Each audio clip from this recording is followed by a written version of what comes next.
Когато чуем думата икономика, какво си представяме? Може би сложни графики, финансови борси, глобални пазари. Но какво ако ви кажа, че всичко това е започнало много, много отдавна? Не в някой лъскав офис, а на оживените площади в древна Атина. Днес ще се върнем назад във времето, за да видим как идеите на философи от преди хиляди години продължават да оформят света, в който живеем. И за да разберем това, трябва да започнем от самата дума – икономика. Тя идва от гръцкото оикономия, което буквално означава изкуството да управляваш домакинство. Точно така. Преди глобалните пазари и сложните финансови модели, икономиката е била нещо съвсем просто и основно. Как едно семейство се справя, как разпределя ресурсите си, за да оцелее и да процъфтява. Това е основата, корена на всичко, за което ще си говорим. И така, ето какво ни предстои. Ще започнем с първия, най-големия икономически проблем изобщо. После ще видим как древните са се опитвали да го решат с ефективно управление. Ще надникнем в идеалната икономика на Платон, ще разбереме как Аристотел е, така да се каже, измислил парите и накрая ще видим защо цялата тази древна мъдрост е толкова важна и днес. Добре, да се върнем назад във времето. Първата ни спирка е около 700-та година преди новата ера, при поета Хезиод.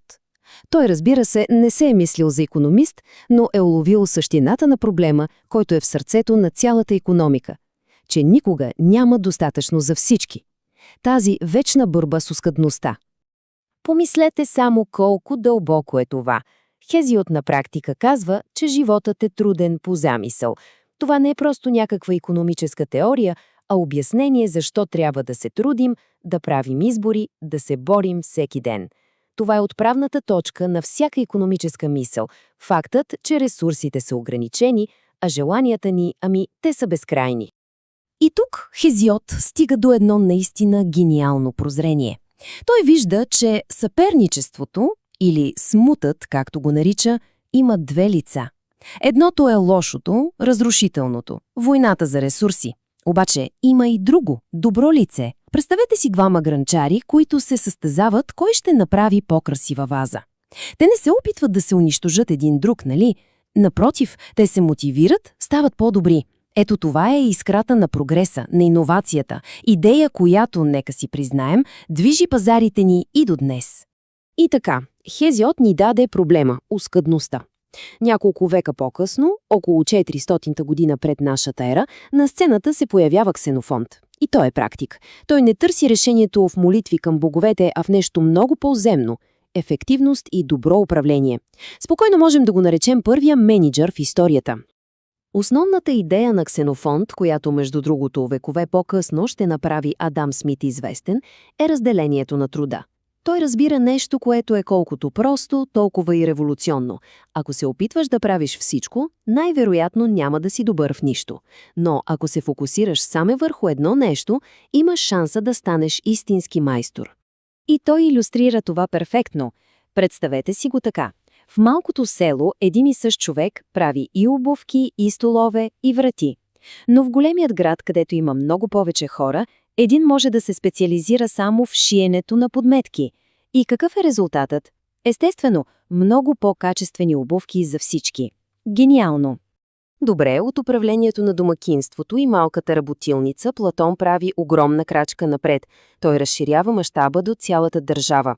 Взима идеята за специализацията на Ксенофонт и я превръща в план за идеалното общество. В своята прочута държава Платон описва едно общество, което работи като перфектно смазана машина. Всеки си знае мястото и ролята. Имаме философите-управници, които управляват с мъдрост. Имаме войните, които защитават със смелост. И имаме производителите, които осигуряват необходимото за живот. И тук е много важно да се разбере, че целта не е икономически растеж, не е богатство.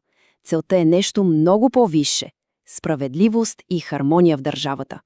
И тук идва, може би, най-радикалната и, честно казано, шокираща идея на Платон.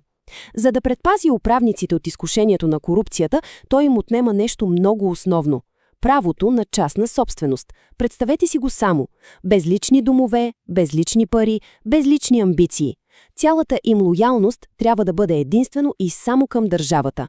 Това е икономика, която е напълно подчинена на етиката. И така стигаме до последния титан в нашия преглед – ученикът на Платон – Аристотел. Той обаче сменя фокуса. Вместо да мисли за идеалната структура на обществото, той се заглежда в реалните механизми, които го движат, неща като търговията и най-вече парите. Аристотел прави едно наистина фундаментално разграничение, което е актуално и до днес. Той казва, че има два начина да се придобива богатство. Единият е естествен – да отглеждаш храна, да строиш къщи, да създаваш неща, от които хората имат нужда. Но има и неестествен начин – да използваш парите, за да правиш още пари, без да създаваш нищо реално. Точно този стремеж към безкрайна печалба той нарича хрематистика и го смята за доста опасен. И не само това. Аристотел е първият, който ясно описва трите основни функции на парите, които се учат и днес във всеки учебник по икономика. Първо, те са средство за размяна, за да не носим овце на пазара, когато искаме хлеб. Второ, те са мярка за стойност, за да знаем колко точно струва една овца спрямо хляба. И трето, те са средство за съхранение на стойност, за да можем да запазим плодовете на труда си за бъдещето. Колко елегантарно, нали? И логично, въз основа на това разбиране за парите, Аристотел стига до едно много силно заключение. Той остро осъжда лихварството, практиката да се печели от лихви. Защо? Защото според него парите са създадени, за да улесняват търговията, а не сами по себе си да раждат още пари. Той смята това за извращение на тяхната истинска природа. И така, след това кратко, но надявам се, вълнуващо пътуване в античния свят, какво научихме?